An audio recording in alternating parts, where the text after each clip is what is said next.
যে লাইলাতুন নিসফু মিনাশ শাবান, শাবান মাসের মধ্য রজনী আল্লাহ পাকের রহমত। একদল অতিরিক্ত বাড়াবাড়ি, একটা অতিরিক্ত ছাড়াছাড়ি, বাড়াবাড়ি আর ছাড়াছাড়ি। একটা অতিরিক্ত বাড়াবাড়ি, সে একদম শবে বরাতকে মনে হয় লাইলাতুল কদরের উপরে নিয়ে যাচ্ছে আর কি। লাইলাতুন নিসফু মিনাশ শাবানকে কোনো কোনো ক্ষেত্রে বাড়াবাড়ি পন্থীরা একদম লাইলাতুল কদরের উপরে নিয়ে চলে যাচ্ছে। আর ছাড়াছাড়ি যারা, তারা বলছে এই রাত্রে কোনো কিছুই করা যাবে। দুইটাই চরমপন্থী, বুঝতে পারছেন না মনে হয়। একদল এটাকে নিয়ে এত বেশি বাড়াবাড়ি করছে যে এটাকে একদম লাইলাতুল কদরের উপরে নিয়ে চলে যাচ্ছে। আরেকদল দেখা যাচ্ছে এটাকে এমনভাবে পরিত্যাগ করছে না, এই কিছুই করা যাবে না, কোনো ফজিলতি নাই। এখন আসলে মধ্যমপন্থা কি, মাঝখানে আমরা কি করব তাও জানার দরকার আছে কি নাই? অনেক হাদিসের অনেক আলোচনা, প্রায় 40-50 পৃষ্ঠার বই, সব আলোচনা তো মাহফিলে করা সম্ভব না। আমি সারমর্মটুকু বলি। সারমর্ম কি? হাদিসের শবে বরাত নামে কোনো শব্দ নাই, এক নম্বর কথা। কি নাই ভাই? শবে বরাত নামে কোনো শব্দ নাই, আছে লাইলাতুন নিসফু মিনাশ শাবান, শাবান মাসের মধ্য রজনী। শাবান মাসের মধ্য রজনী। শাবান মাস কি? উত্তর, নবী সাল্লাল্লাহু আলাইহি ওয়াসাল্লাম রমজান মাসের পর যে মাসে রোজা রাখতে বেশি গুরুত্ব দিয়েছেন তার নাম শাবান। আমার সাথে বলেন, শাবান মাস কি? নবী সাল্লাল্লাহু আলাইহি ওয়াসাল্লাম রমজানের পরে যে মাসে রোজা রাখতে খুব বেশি গুরুত্ব দিয়েছেন তার নাম শাবান। আয়েশা রাদিয়াল্লাহু আনহা তিনি বলতেন যে শাবান মাস আসলে নবী সাল্লাল্লাহু আলাইহি ওয়াসাল্লাম এত বেশি বেশি রোজা রাখতেন যে মনে হতো তিনি রোজা ছাড়বেনই না, সারা মাস রেখে ফেলবেন। বেশি থেকে বেশি রোজা রাখতেন শাবান মাসে। প্রশ্ন হচ্ছে কেন? উত্তর, এমনিতে এই মাসটা বরকতময় এবং এই মাসে আল্লাহ পাক তার রহমতে বিপুল সংখ্যক মানুষকে জাহান্নাম থেকে মুক্তি দান করেন। সুবহানাল্লাহ। নবী সাল্লাল্লাহু আলাইহি ওয়াসাল্লাম এই মাসকে তাজিম করতেন। এই মাসের সম্মানার্থে, এই মাসে আল্লাহর রহমত বরকতের স্বার্থে নবী করিম সাল্লাল্লাহু আলাইহি ওয়াসাল্লাম এই মাসে বেশি বেশি রোজা রেখেছেন। সুন্নত কি শিখলাম? শাবান মাসে বেশি বেশি রোজা রাখা সুন্নত। একটা কি পেলাম ভাই?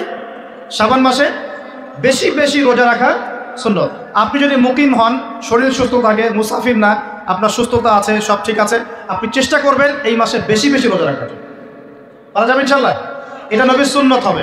আরেকটা হাদিস মাথায় নিয়ে নেন, আজকে সারা ওয়াজ ভুলে গেলে এই ওয়াজটা ভুলেন না। কি হাদিস? নবীজি বলছেন, তোমাদের সামনে, হে আমার সাহাবীরা, তোমাদের সামনে এমন একটা যুগ আসছে, ওই যুগে আমার সুন্নতকে ধরে রাখাটা হাতের মধ্যে আগুন ধরে রাখার মতো হবে। আমি অনেকদিন এই লেকচারে এই হাদিসটা বলেছি।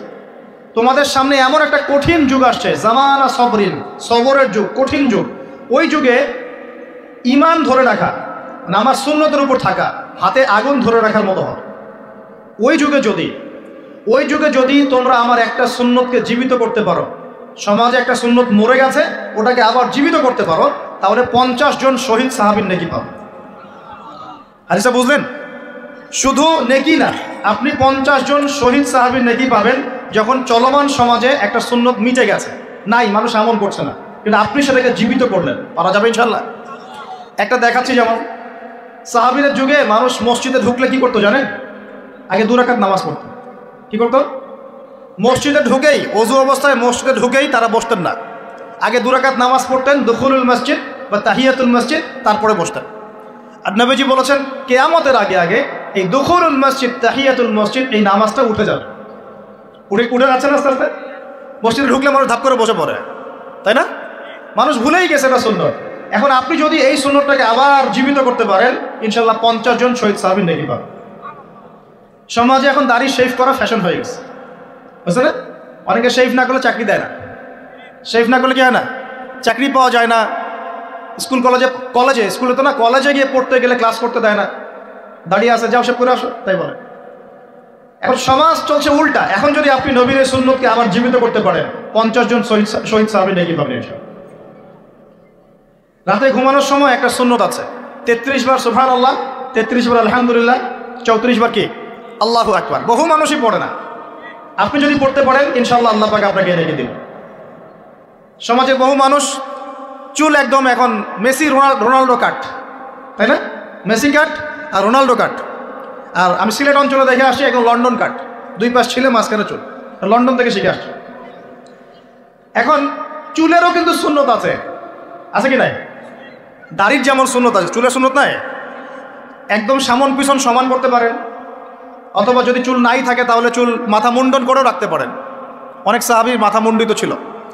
আবার অথবা কানের লতি পর্যন্ত বা কাঁধ বাবড়ি রাখতে পারেন। এটা চুলের সুন্নত হলো কিনা?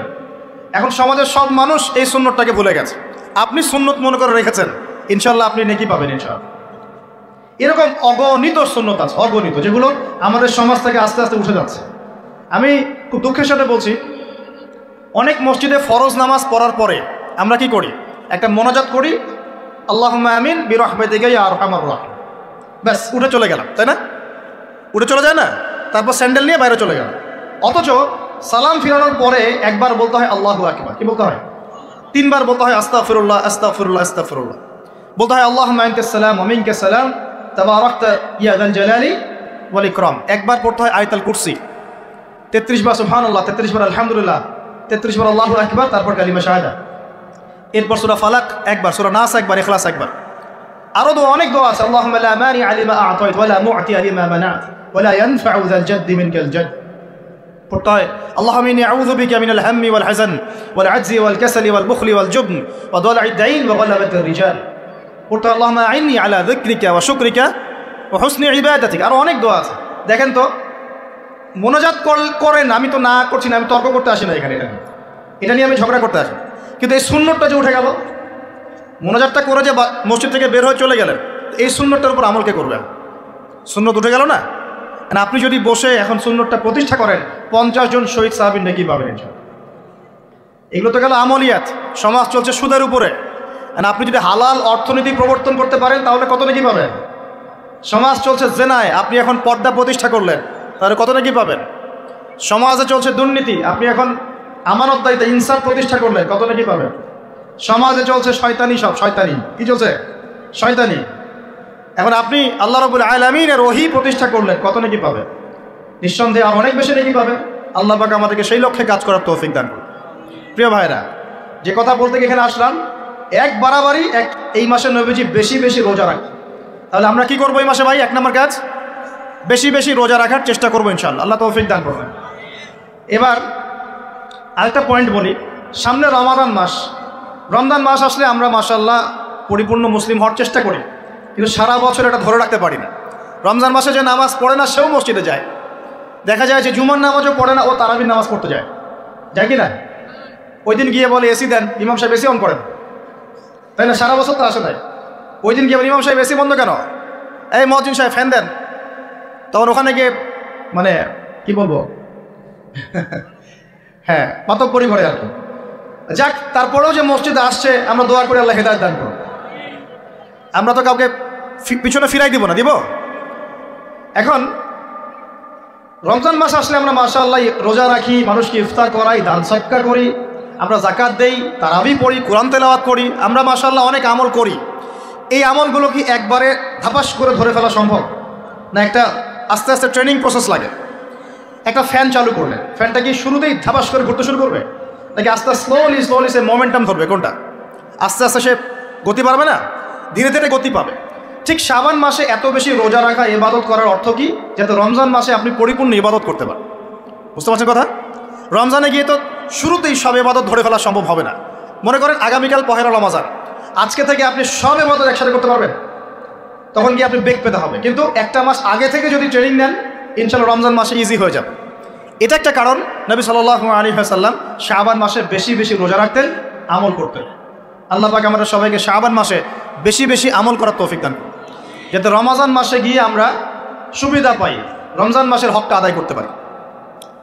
এবার এই মাসে নবী সাল্লাল্লাহু আলাইহি ওয়াসাল্লাম কি বলেছেন একটা হাদিস থেকে আগে বুঝি। এই হাদিসটা সহ অনেক হাদিসে এই একই রকম কথা এসেছে এবং এই হাদিসটা বিশুদ্ধ।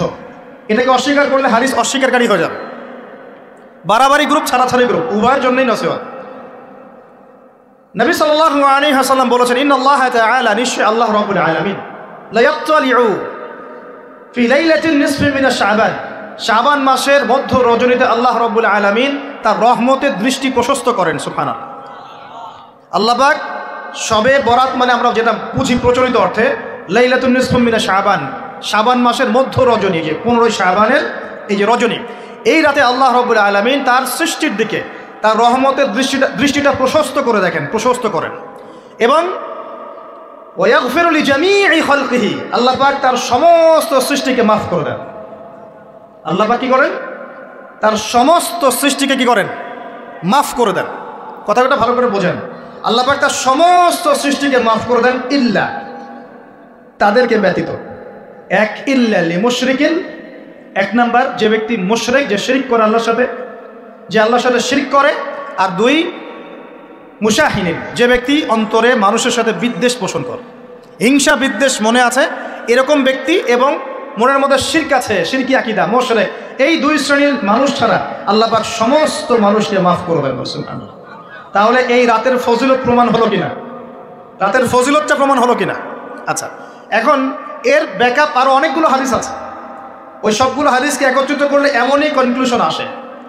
এছাড়াও আরও কিছু দুর্বল হাদিস আছে, এগুলো দুর্বল, সনদগতভাবে অন্যান্যভাবে দুর্বল। ওখানে আরও কিছু পয়েন্ট পাওয়া যায় যে আর কাকে কাকে আল্লাহ পাক মাফ করেন না। সবাইকে তো মাফ করেন, আর কাকে কাকে করেন না। এই হাদিসে দুটো পেয়েছি, এটা একদম অকাট্য।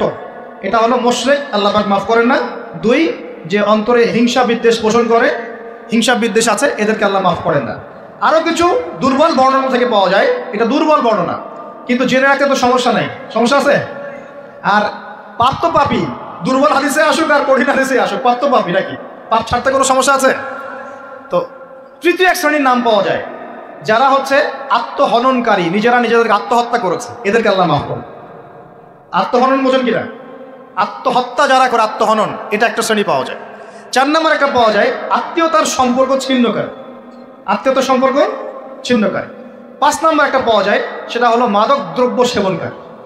মাদক দ্রব্য সেবনকারী, যুবকরা খুব ভালো করে শোনো, মাদক দ্রব্য সেবনকারী আল্লাহ সবাইকে মাফ করেন, মাফ করছেন না। আরেকটা পাওয়া যায়, সেটা হলো যারা জেনার পাপে লিপ্ত আছে। কিসের পাপে ভাই? জেনার পাপ। এরকম আর কিছু ব্যাকআপ পাওয়া যায়, কিন্তু এগুলোর বর্ণনা দুর্বল। বর্ণনা কি? দুর্বল, কিন্তু পাপ তো পাপই নাকি? এই পাপগুলো তো পাপ, এই পাপগুলো করলে কি আল্লাহ খুশি হন? অকাট্য সহি থেকে পাওয়া যায় এই দুইটা, মুশরিক এবং মুশাহিন, যারা শিরক করে, অন্তরে বিদ্বেষ পোষণ করে, আল্লাহ পাক এদেরকে মাফ করেন। এখন আগে জানি শিরক থেকে কিভাবে বাঁচবো, শিরক কি এবং কেন, তারপরে জানবো হিংসা বিদ্বেষ, তারপরে আমরা যাব এই রাত্রে আমরা কি করতে পারি। মনে রাখবেন, আমল করতে হবে 3টা বিষয় খেয়াল রেখে। কয়টা বিষয় ভাই? আমল করতে হবে 3টা বিষয় খেয়াল রেখে। এক, আমল করতে হবে একমাত্র আল্লাহ পাকের সন্তুষ্টির জন্য। 1 নম্বরটি বলেন, এক আল্লাহর সন্তুষ্টির জন্য, কারো সন্তুষ্টির জন্য না, কারো জন্য না, শুধু কার জন্য? দলিল হচ্ছে ইন্না সলাতি ওয়া নুসুকি ওয়া মাহইয়ায়া ওয়া মামাতি লিল্লাহি রাব্বিল আলামিন ফাসাল্লি লিরাব্বিকা ওয়ানহার। 2, আমল হতে হবে একমাত্র নবী সাল্লাল্লাহু আলাইহি ওয়াসাল্লামের সুন্নাত মোতাবেক। কার সুন্নাত মোতাবেক? নবী এবং সাহাবীদের সুন্নতের সাথে মেলে না, সেই আমল করা যাবে না। নবী এবং সাহাবীদের সুন্নতের সাথে মেলে না, সেই আমল করা যাবে না। 3 নাম, আমলটা যত সুন্দরী মনে হোক, আমলটা যত সুন্দরী মনে হোক আর যত মানুষই করুক, যত মজাদার মনে হোক না কেন, নবী করেন নাই, সাহাবীদের থেকে প্রমাণ নাই, আমল করব না। করলে বেদাত হয়ে যাবে। কি হবে? বেদাত হয়ে যাবে। আর 3 নাম্বার হচ্ছে, আমলগুলো করার আগে অবশ্যই আপনার রিজিকটাকে হালাল করতে হবে। কি করতে ভাই? ব্যাস এই 3টা শর্ত পূরণ করে আমল করলে ইনশাআল্লাহ তাআলা আমরা জান্নাতে যাবো। ইনশাআল্লাহ আমরা আশাবাদী, আল্লাহ পাক আমাদেরকে জান্নাত দিবেন ইনশাআল্লাহ। আল্লাহ পাক এক রাতে রহম করে সমস্ত মাখলুক সৃষ্টিকে মাফ করে দিচ্ছেন, শুধু শিরক এবং হিংসার বিদ্বেষ পোষণকারীকে মাফ করছেন না। বুঝতে হবে এই পাপ দুটো কত কঠিন। এবার আসেন, প্রথমে একটু শিরক নিয়ে কথা বলি, তারপরে মুশাহিন নিয়ে কথা বলি। ধৈর্য ধরবেন তো নাকি? দেরি হচ্ছে? সবর করেন। এখন প্রথমে জানি শিরক কি এবং কেন। শিরক হচ্ছে এমন একটা পাপ, যেই পাপ আমল নামায় থাকলে পরে বিনা তওবায় যদি সেই ব্যক্তি মারা যায়, আল্লাহ পাক তাকে মাফ করবেন না। ভালো করে শোনেন, শিরক এমন একটা পাপ, যে পাপ যদি আমল নামায় থেকে যায়, বিনা তওবায় সে মারা যায়, শিরকের পাপ নিয়ে আল্লাহর সামনে দাঁড়ায়, আল্লাহ তাকে মাফ করবেন। দলিল সূরা নিসা, আল্লাহ পাক বলছেন, ইন্নাল্লাহা লা ইয়াগফিরু আন ইউশরাকা বিহি ওয়া ইয়াগফিরু মা দুনা যালিকা লিমান ইয়াশা। আল্লাহ পাক তার সাথে শিরকের গুনাহ মাফ করবেন না, এছাড়া যে কোনো গুনাহ যাকে ইচ্ছা মাফ করবেন। বুঝাচ্ছি, মনে করেন একজন ব্যক্তি জেনা করেছে, কথার কথা নাউযুবিল্লাহ, একজন ব্যক্তি জেনা করেছে বা মিথ্যা কথা বলেছে বা ধরেন মদ খেয়েছে ইত্যাদি। এখন সে তওবা করলে তো মাফ পেতই, তওবা করলে মাফ হতো না? তওবা করলে মাফ তো পেতই। মনে করেন তওবা না করেই মারা গেছে, আল্লাহ পাক চাইলে কিয়ামতের মাঠে এই পাপও বিনা তওবাতেই মাফ করতে পারে। কথা বুঝতে পারছেন? বুঝতে পারছেন না মনে হয়। মনে করেন একজন ব্যক্তি মদ খেয়েছে, জেনা করেছে ইত্যাদি, সে তওবা করার ফুরসত পায় নাই, বিনা তওবায় মারা গেছে। আল্লাহ পাক চাইলে কিয়ামতের মাঠে তওবা না করা সত্ত্বেও আল্লাহ পাক তাকে মাফ করতে পারে। কিন্তু একজন ব্যক্তি শিরকের পাপ করেছে, তওবা না করে মারা গেছে, আল্লাহ পাক কিয়ামতের মাঠে শিরকের পাপ মাফ করবে। আমি কি বুঝতে পারছি? অন্য পাপের কারণে আল্লাহ রাব্বুল আলামিন শাস্তি দিয়ে হোক, কোনো একটা ভাবে হোক, নবীর সুপারিশের মাধ্যমে হোক, তাকে জাহান্নামে গেলেও সেখান থেকে বের করে জান্নাতে দিবেন ইনশাআল্লাহ। কিন্তু শিরকের পাপ যার আমলনামায় থাকবে তার উপর জান্নাতে হারাম করে দেওয়া হয়েছে। বলেন নাউজুবিল্লাহ। সূরা মাইদায় দলিল আছে, শিরকের পাপ যার আমলনামায় আছে তার জন্য জান্নাতকে হারাম করে দেওয়া হয়েছে। শিরক মানে অংশীদার সাব্যস্ত করা, আল্লাহ পাকের সাথে কাউকে সমকক্ষ করা। শিরক কত প্রকার হয়? উত্তর 3 প্রকার। কয় প্রকার ভাই? বিশ্বাসে শিরক হয়, মানে আকীদায় শিরক হয়। আমলে শিরক হয়, মানে কাজে শিরক হয়। কথা বা লিসানে শিরক হয়। মনে থাকবে? 1 নাম্বার কিসে শিরক হয়? বলেন আমার সাথে। বিশ্বাসে শিরক হয়, আকীদায় শিরক হয়। 2 নাম্বার আমলে শিরক হয়, কাজে শিরক হয়। 3 নাম্বার কথায় শিরক হয়। কয়েকটা এক্সাম্পল দিয়ে বুঝতে পারবেন। একজন ব্যক্তি মনে করেন বিশ্বাস করে যে আল্লাহ বলতে কেউ নাই, কি হবে এটা? বলেন শিরক। একজন ব্যক্তি মনে করেন বিশ্বাস করে যে আল্লাহ আছে, আরো ইলাহ আছে, তাহলে কি হবে? কেউ যদি বিশ্বাস করে আল্লাহর সন্তান আছে, কি হবে? কেউ যদি বিশ্বাস করে মহাবিশ্ব আল্লাহ সৃষ্টি করে নাই, বিগ ব্যাং থেকে সৃষ্টি হয়েছে, কি হবে? কেউ যদি বিশ্বাস করে আল্লাহ মানুষকে সৃষ্টি করে নাই, মানুষ বানর থেকে হয়েছে, কি হবে? আচ্ছা, বিশ্বাসগত সে। কেউ যদি মনে করে আল্লাহ ছাড়া অমুকে আমার সন্তান দিতে পারে, কি হবে? কেউ যদি বিশ্বাস করে যে আল্লাহকে পাওয়ার জন্য আমাকে মাধ্যম ওসিলা পূজা করতে হবে, তাহলে কি হবে? কেউ যদি চন্দ্র, সূর্য, গ্রহ, নক্ষত্র, গাছপালা, মূর্তি এসবে পূজা করে, কি হবে? এগুলো বিশ্বাসগত শিরক। কেমন শিরক ভাই? বিশ্বাসগত শিরক। 2 নম্বর আসেন আমলগত, কাজগত শিরক। কেমন? মনে করেন সেজদা করতে হয় কার জন্যে? কেউ যদি এখন কবরে গিয়ে সেজদা করে, কি হবে? আল্লাহর জন্য সেজদা করতে হয় না কবরে সেজদা করতে হয়? সেজদা কার জন্যে? আচ্ছা, তাহলে শিরক হবে। কুরবানি কার জন্য করতে হয়? কেউ যদি এখন মনে করেন জিনকে সন্তুষ্ট করার জন্য কুরবানি করে দেবে, কি হবে? এখনকার যুগে কিন্তু বহু মানুষ জিনের উপাসনা করে। এখনকার যুগে বহু মানুষ জিনের উপাসনা করে। আর জিন বলে একটা জাতি আছে, আমাদের সাথে চলাফেরা করে, আমরা দেখতে পারি না। আমরা কি সব দেখতে পারি? আমরা কি সব জানি? আমরা তো আমাদের আত্মাকেই দেখতে পারি। এত ঘুমাই গেছেন, আত্মা চলে গেছে, দেখতে পারছেন? আর আমরা কি জানি? আমরা কতটুকু জানি আগামীকাল কি হবে আপনার সাথে? বলেন দেখি, কেউ জানে? আমাদের জ্ঞান কত ক্ষুদ্র, বুঝতে পারলাম। আগামীকাল কি হবে তাই জানি না, আমার আত্মাকেও চোখে দেখি না। আর আমি যদি দাবি করি এখন আমি সব জানতাম, তাহলে কি হবে? অতএব জিন জাতি আমাদের মধ্যেই আছে কি নাই? ওমা খালাকতুল জিন্না ওয়াল ইনসা ইল্লা লিয়াবুদুন। আমি জিন আর মানুষকে শুধুমাত্র আমার ইবাদত করার জন্যই সৃষ্টি করেছি। আল্লাহ পাক আমাদের সবাইকে আল্লাহ পাকের সত্য বোঝার তৌফিক দান। এবার আসেন, আপনাদের পার্বত্য এলাকায় জিনের উপাসনা হয়। এখন বললেন ভাই কেমন করে জানলেন? যত তান্ত্রিক, মান্ত্রিক, কবিরাজ, জাদুকর সব এই পাহাড়ি এলাকায় ঘুরে বেড়াচ্ছেন, এবং চোখ কান খোলা রাখলে আপনারাও বুঝতে পারবেন। জিনের উপাসনা করলে অনেক কিছু ভেলকিবাজি দেখানো যায়। জিনকে আল্লাহ পাক কিছু ক্ষমতা দিয়েছে, জিন অনেক দূর থেকে দেখতে পারে। মনে করেন যে কেউ একজন এখানে বসে আছে, সে দাবি করছে যে সে অলৌকিক ক্ষমতার অধিকার, অথচ ওর কাছে জিন আছে। কি আছে? জিন। এখন আপনি শুনেছেন যে অমুক জায়গায় অমুক বাবা আছে, সে অনেক বড় ক্ষমতার অধিকার, যাই দেখি ওনার কি ক্ষমতা। এখন আপনি রাস্তায় আসছেন, তার সেই জিন তো আগেই দেখতে পাচ্ছে আপনি আসছেন দূর থেকে, সে আগে খবর দিল আসতেছে মক্কেল, ওই যে মক্কেল আসতেছে। এখন সে বলল যে ওই ব্যক্তির সাথে যে জিন আছে ওর সাথে কানেকশন করো। সবার সাথে একটা জিন আছে না? আছে কি নাই? একটা করে জিন শয়তান আছে না সবার সাথে? 2 জন ফেরেশতা, 1 জন জিন, সবার সাথেই আছে কি নাই? আপনার জিন জানে আপনার সাথে অতীতে কি হয়েছিল? জানে তো। আপনার জিন আপনার সাথে আছে না শুরু থেকে? তাহলে আপনি 1 মাস আগে কি করেছেন আপনার জিন তো জানে। ও ভবিষ্যৎ জানে না, কিন্তু অতীত তো জানে। ও তো ভবিষ্যৎ জানে না, কিন্তু অতীতে আপনি কি করেছেন ও তো জানে না? এখন ওর সাথে এই কারিনের সাথে যোগাযোগ করছে। ওকে বলছে এই তো 1 মাস আগে অমুক মেয়ের পিছনে দৌড়াইছিল, এই 1 মাস আগে অমুক একটা মেয়ের পিছনে দৌড়াইছে, ওই মেয়েকে পাওয়ার খুব চেষ্টা করছে, কিন্তু 1 মাস আগে ব্যবসায়ী কাজ করছে, এটা 1 মাস আগে ওই কাজ করছে। এখন আপনি হেঁটে আসলেন, এদিকে খবর পাস করা শেষ, এসে বললেন বাবা আপনার কি ক্ষমতা, আমি আপনার ক্ষমতার নিদর্শন দেখতে চাই। সেই বাবা এখন বলছে যে তুই তো সেই ব্যক্তি না, তোর নাম অমুক না, আপনি তো ভেবাচকা খেয়ে গেলেন। হ্যাঁ তাই তো, আমার নাম তো অমুক। তুই তো 1 মাস আগে এই মেয়ের পিছনে ঘুরছিস না? হ্যাঁ তাই তো, আপনি কেমন করে জানলেন? তুই 1 মাস আগে এই কাজ করছিস না? তাই তো, আপনি কেমন করে জানলেন? আপনার তো চোখ একদম আসমান উঠে গেল, বাপরে বাপ, সে তো আমার অতীতের সব বলে দেয়, সে তো আমার অতীতের সব বলে দেয়। তুই অমুক জায়গায় এটা পাপটা করছিস না, তুই এই জায়গায় ওটা লুকায় রাখছিস না, ব্যাস আপনার মাথা খারাপ। জিনের উপাসনা করে মানুষ অনেকেই, আর জিনরা কি করে অনেক সময় আসমানের কাছে যায় সংবাদ নেওয়ার জন্য। সূরা মুলক পড়েন, সূরা মুলকের 1ম পৃষ্ঠা পড়েন। আল্লাহ পাক ওদেরকে তাড়ানোর জন্য আসমানের মধ্যে এই উল্কাপিণ্ড নক্ষত্র নিক্ষেপ করেন। রুজুম আল্লিশ শায়াতিন, আল্লাহ বলেছেন এই নক্ষত্রগুলা আমি রুজুম আল্লিশ শায়াতিন, শয়তানদেরকে তাড়ানোর জন্য রেখেছি। সুবহানাল্লাহ। পৃথিবীতে অনেক কিছুই ঘটে, আমরা খালি চোখে বুঝতে পারি না। এখন কেউ যদি জিনের উপাসনা করে, জিনকে সন্তুষ্ট করার জন্য এই কুরবানি করে, তাহলে কি শিরক হবে কিনা? সেজদা কার জন্যে? অন্য কারোর জন্য করলে কি হবে? কুরবানি কার জন্যে? অন্য কারোর জন্য করলে কি হবে? কার নামে কসম করতে হয়? যদি অন্য কারো নামে কসম করি, এই যে এখন বাপের নামে কসম, মায়ের নামে কসম করেন কেন?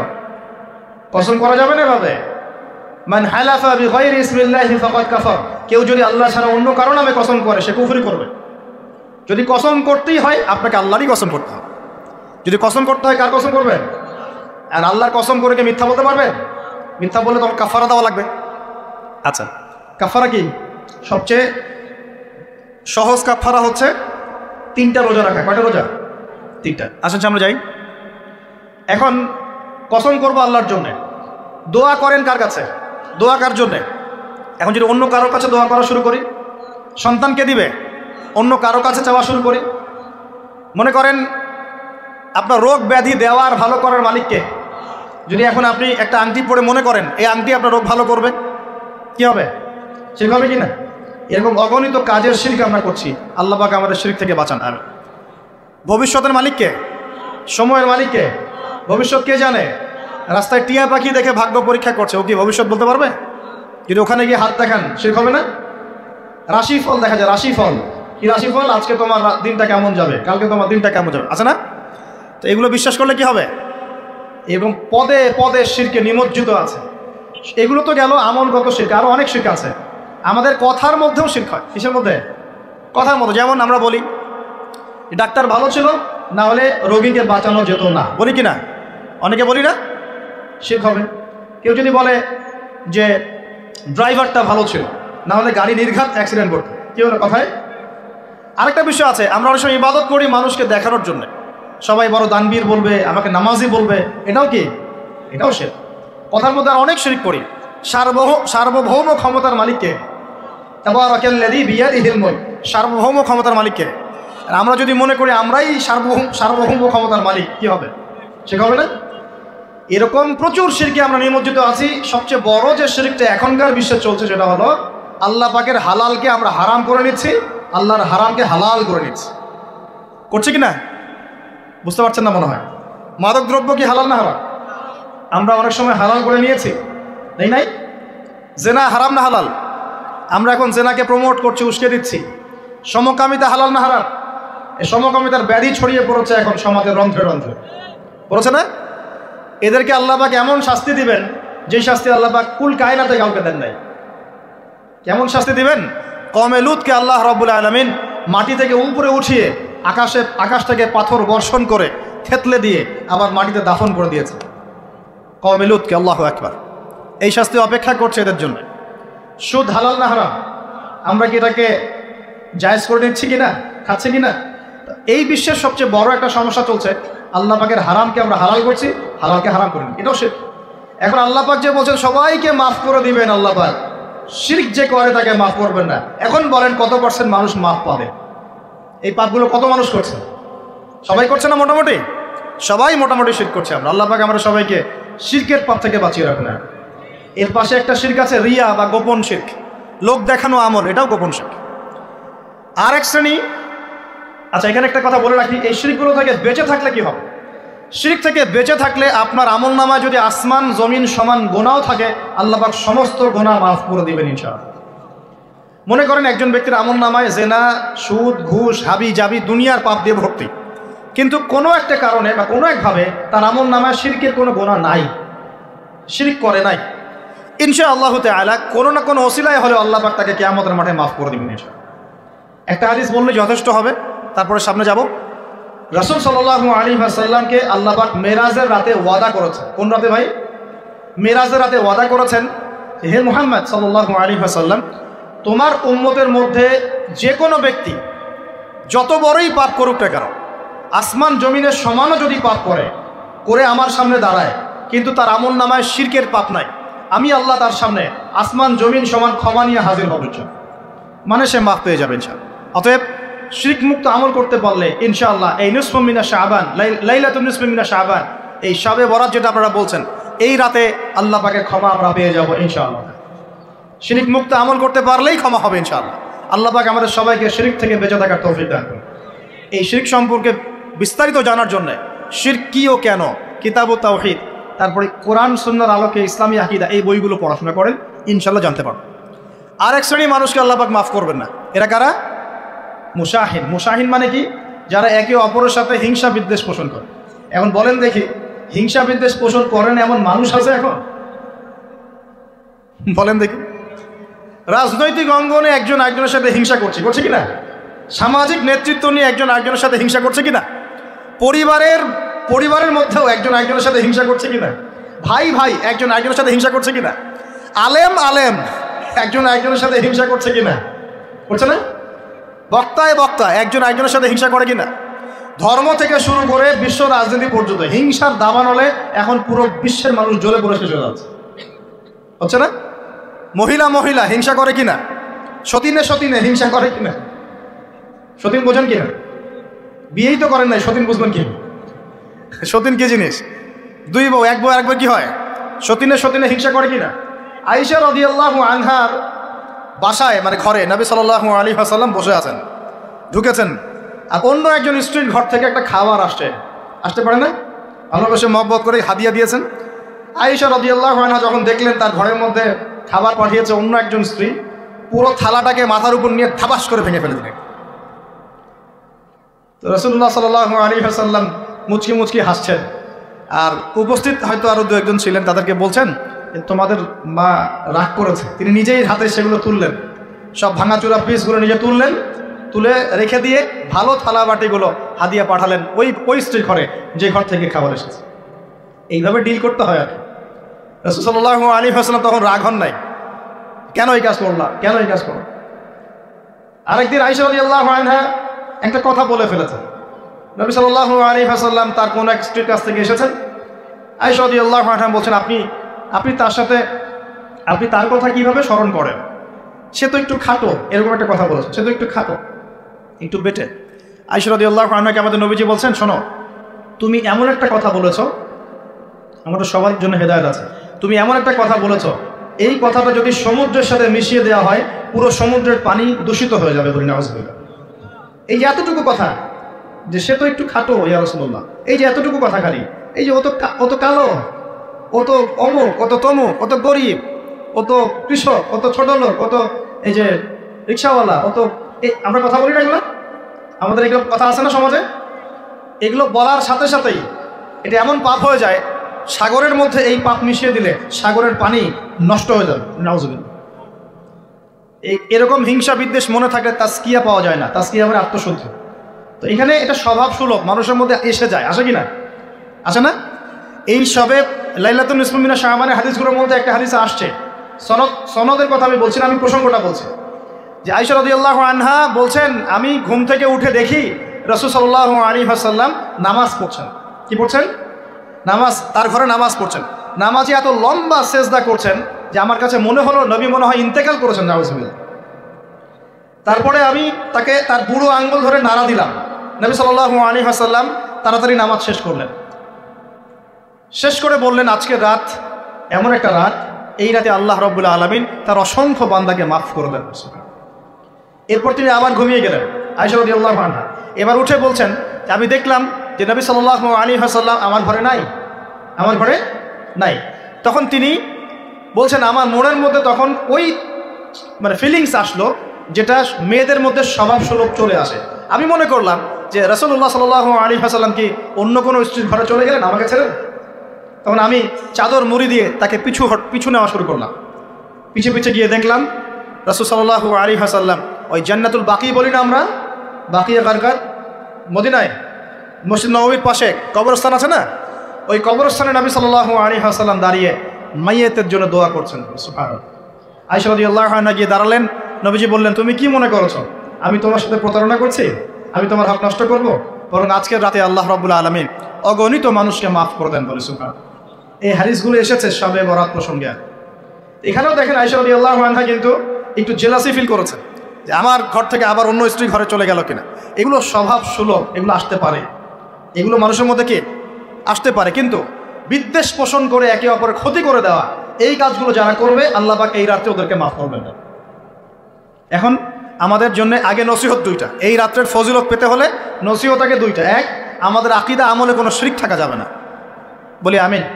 আল্লাহ কবুল করুন। আমাদের আকীদা এবং আমলে কোনো প্রকার শিরক রাখা যাবে না। দুই, আমরা মনের মধ্যে কোনো ভাইয়ের প্রতি হিংসা বিদ্বেষ রাখবো না। রাখবো ইনশাল্লাহ? রাখবো না।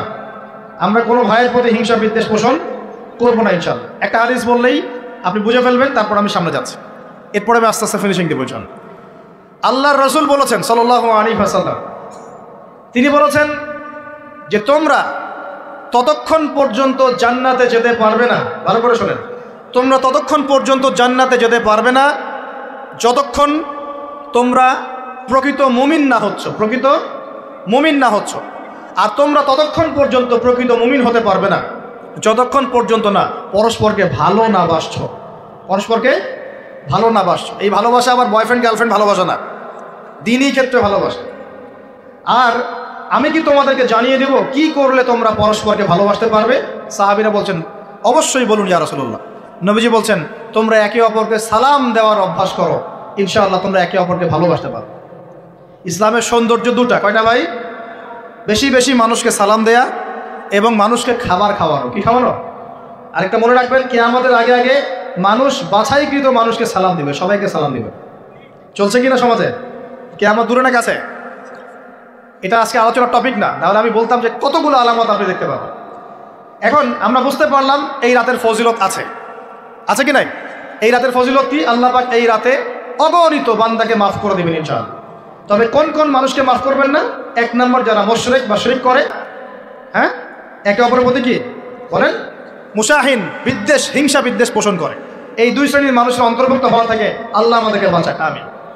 এরপরে দুর্বল হাদিসগুলো বা যেগুলো একদম দুর্বল সনদের, সেগুলোর মধ্যে অতিরিক্ত এসেছে আত্মীয়তার সম্পর্ক ছিন্ন করলে মাপ পাচ্ছে না, আত্মহত্যা করলে মাপ পাচ্ছে না, জেনা করলে মাপ পাচ্ছে না, মাদকদ্রব্য সেবন করলে মাপ পাচ্ছে না। এই পাপগুলো থেকেও আল্লাহ পাক আমাদেরকে বাঁচিয়ে রাখুন বলিয়া। এখন কিভাবে এই রাতে আমরা ইবাদত করব জানার দরকার কিনা? তার আগে ইবাদত কবুলের কয় শর্ত বলেছে? 3। আল্লাহ সন্তুষ্টির জন্য হতে হবে, নবীর সুন্নাহ মাফিক হতে হবে, এবং 3 নম্বর হচ্ছে হালাল রিজিক থাকতে হবে, হারাম খেয়ে ইবাদত করা যাবে না। এখন আসেন, কোনো হাদিসের মধ্যে স্পেসিফিকলি বলা নাই যে এই রাতে এই এই এই এই ইবাদত করতে হবে, কোনো হাদিসের মধ্যে পাওয়া যায়। কথা বলার চেষ্টা করুন। যেমন লাইলাতুল কদর সম্পর্কে বলা হচ্ছে না, যে লাইলাতুল কদরে যারা কিয়াম করবে, হ্যাঁ, রাত দিনে সিয়াম রাখবে, রাতে কিয়াম করবে, কোরআন তেলাওয়াত করবে, কোরআন দিয়ে কিয়াম করবে, আল্লাহ ওদেরকে মাফ করে দিবেন। এটা আমল দেওয়া আছে। লাইলাতুল কদরে নবী সাল্লাল্লাহু আলাইহি ওয়াসাল্লাম যা করতেন সেগুলোর মধ্যে আমল দেওয়া আছে। এই নিসফু মিনাশ শাবানের মধ্যে স্পেসিফিকলি এভাবে হাদিসের মধ্যে উল্লেখ করা নাই এই এই এই এই আমলগুলো। এটা খুঁজে খুঁজে আমাদেরকে বের করতে হয়। খুঁজে খুঁজে কেমন? নবী সাল্লাল্লাহু আলাইহি ওয়াসাল্লাম দোয়া করছিলেন মৃতদের জন্য, করছিলেন না? তাহলে এটা একটা আমল পাওয়া গেল। নবী সাল্লাল্লাহু আলাইহি ওয়াসাল্লাম নামাজে ছিলেন, সেজদারত অবস্থায় ওই যে আয়েশা রাদিয়াল্লাহু আনহা টোকা দিলেন, দিয়ে বললেন আমি ভাবছিলাম তার ইন্তেকাল হয়ে গেছে কিনা, তার মানে বুঝলাম যে আপনি নামাজ পড়তে পারেন। এরপরে আল্লাহ পাকের কাছে ক্ষমা চাইতে পারেন, কারণ এই মাসে আল্লাহ পাক আপনাকে এই রাতে আল্লাহ আপনাকে ক্ষমা করবেন, এই রাতে আল্লাহ ক্ষমা করবেন। এখন এটাকে বলা হয় প্রশস্ততা। ব্যক্তিগতভাবে এখানে আপনাকে প্রশস্ত এখতিয়ার দেওয়া হয়েছে। ব্যক্তিগতভাবে আপনাকে আল্লাহ পাক তার রাসূলের মাধ্যমে এই শরীয়তে এই রাতের আমলের জন্য একটা প্রশস্ত এখতিয়ার দিয়েছেন। আপনি রাসূল সাল্লাল্লাহু আলাইহি ওয়াসাল্লামের সুন্নাহ মাফিক যে কোনো ভালো কাজ করতে পারেন, কিন্তু নির্দিষ্ট করে আপনাকে দেওয়া হয় নাই যে আপনাকে 100 রাকাতই পড়তে হবে, আপনাকে 200 রাকাতই পড়তে হবে। আপনাকে 10 রাকাতই পড়তে হবে, আপনাকে 1 খতমই দিতে হবে, এরকম নির্দিষ্ট করে আপনাকে কিছু দেওয়া হয়। আপনি এখন চাইলে সুন্দর করে অজু করলেন, অজু করে মাশাআল্লাহ আতর খুশবু ব্যবহার করতে পারেন, করে সুন্দর জামা পরলেন, পরে আপনি আল্লাহর স্মরণে নামাজ আদায় করলেন। এখন ফরজ নামাজ আগে না নফল আগে? ফরজ আগে না নফল আগে? এই আমলগুলো ফরজ না নফল? এগুলো নফল। আগে তো ফরজ পড়তে হবে নাকি? 5 ওয়াক্ত ফরজ নামাজ তো আগে, তারপরে আপনি নফলে আসেন। আমাদের জীবনে কোনটার গুরুত্ব সবচেয়ে বেশি? ফরজ ঠিক না থাকলে নফল দিয়ে কাজ হবে? তো ফরজ ঠিক করার পরে আপনি এখন অতিরিক্ত আমল করার চেষ্টা করছেন, সুন্দর কাপড় চোপড় পরেছেন, আপনি মাশাআল্লাহ পবিত্র হয়েছেন, আতর খুশবু ব্যবহার করেছেন, আপনি নীরবে নিভৃত আল্লাহকে ডাকছেন নামাজের মধ্যে দিয়ে, লম্বা করে সুন্দর করে নামাজ পড়ছেন, আপনি একটু কোরআন তেলাওয়াত করছেন, আলহামদুলিল্লাহ। আপনি এই রাতে মৃতদের জন্য দোয়া করলেন, নিজের জন্য দোয়া করলেন, পরিবারের জন্য দোয়া করলেন, আপনি তাসবিহ তাহলিল করলেন, যদি আপনাকে আল্লাহ সামর্থ্য দেন আপনি কিছু দান সাদাকা করেছেন, আপনি বিভিন্ন রকম ভালো কাজে আপনি নিজেকে মানে এঙ্গেজ রাখতে পারেন, নিজেকে বিভিন্ন ভালো কাজে আপনি নিজেকে সম্পৃক্ত রাখতে পারেন। এভাবে আপনি রাতটাকে একটা উৎসবের উৎসাহে পার করতে পারেন। কিন্তু আমরা যে ঘটা করে অনেকগুলো কাজ করি না, ঘটা করে হালুয়া রুটি সামাই টামাই এই সেই আলোকসজ্জা অমুক তমুক দল বেঁধে কবরস্থান, এই আমলগুলো নবী এবং সাহাবীরা থেকে প্রমাণ হয়। আমি বুঝতে পারছি আমল করতে আপনাকে নিষেধ করা হয় নাই, কিন্তু বাড়াবাড়ি করবেন না, ছাড়াছাড়ি করবেন, মধ্যমপন্থী থাকেন। ব্যক্তিগতভাবে আপনি আপনার মতো করে আমল করতে পারেন, আপনাকে ইখতিয়ার প্রশস্ততা দেওয়া হয়েছে। আপনি একটু নামাজ পড়েন, একটু তেলাওয়াত করেন, একটু জিকির করেন, দোয়া করেন, আপনি আল্লাহর কাছে চেয়ে নেন। আরেকটা হাদিস আছে, এই রাতে আল্লাহ রাব্বুল আলামিন প্রথম আসমানে নেমে আসেন। সুবহানাল্লাহ। আল্লাহ পাক কেমন করে নেমে আসেন এটা আমাদের ব্যাখ্যার বাইরে, আর এটা সত্তাগতভাবে না, আল্লাহ পাকের রহমান নেমে আসেন। আল্লাহ পাক আহ্বান করতে থাকেন, কে আছে আমার কাছে কিছু চাইবে আমি তাকে দিব, কে আছো আমার কাছে ক্ষমা চাইবে আমি মাফ করে দিব, কে আছো আমাকে ডাকবে আমি তার ডাকে সাড়া দিব। সুবহানাল্লাহ। আল্লাহ পাক এই পুরো রাত বলতে থাকে। আরেকটা কথা মনে রাখবেন, এভাবে কিন্তু আল্লাহ পাক প্রত্যেক রাতেই বলতে থাকেন, শুধু এই একটা রাতেই নয়, প্রত্যেক রাতেই আল্লাহ পাক বলতে থাকেন। কিন্তু এই রাতে স্পেশালি আল্লাহ পাক অগণিত মানুষকে মাফ করে দেবেন ইনশাআল্লাহ। তা আমরা আল্লাহর কাছে দোয়া করি, আল্লাহ পাক আমাদের সবাইকে যেন সুস্থতার সাথে শাবান মাসে বেশি বেশি রোজা রাখার তৌফিক দান করে, এবং যে আমলগুলো সুন্নাহসম্মত এই সুন্নাহসম্মত আমলগুলো আল্লাহ আমাদের করার তৌফিক দান। বাড়াবাড়ি পর্যায়ে চলে যাবেন না, একবার ছাড়াছাড়ি পর্যায়ে চলে যাবেন, মধ্যমপন্থী থাকেন, রাতের ফজিলতটাকে আল্লাহর কাছে চেয়ে নেন, এবং আল্লাহর কাছে মাফ পাওয়ার জন্য যে পাপগুলোকে ছাড়তে হবে, যেমন শিরক, হিংসা বিদ্বেষ ইত্যাদি ইত্যাদি, এই পাপগুলোকে ছেড়ে দিয়ে আল্লাহর কাছে নিজেকে প্রমাণ করার চেষ্টা করি। আল্লাহ পাক আমাদের সবাইকে তৌফিক দান করুন বলি আমিন। আকুলু কওলি হাযা আস্তাগফিরুল্লাহ লি ওয়া লাকুম ওয়া লিসাইরিল মুসলিমিন। বারাকাল্লাহু লানা ওয়া লাকুম বিল আয়াতিল হাকীম। ইন্নাহু তাআলা জাওয়াদুন কারীম রাউফুর রহিম। আপনারা উঠবেন না, আপনারা বসবেন। আমাদের পাশে ভাই তিনি কিছু কথা বলবেন, আমাদের সম্মানিত গেস্ট আছেন উনি কিছু কথা বলবেন, এরপরে আমরা সংক্ষিপ্ত মুখতাসার দোয়া দিয়ে ইনশাআল্লাহ আমাদের মাহফিল শেষ করবেন। আর যদি কারো কোনো প্রশ্ন থাকে লিখিত আকারে এখানে দিতে পারি ইনশাআল্লাহ। আমরা দোয়া করি আল্লাহ পাক আমাদের সবাইকে জানো যা শুনলাম এটা বুঝে আমল করা তৌফিক এনায়েত করেন, সকলেই বলি আমিন।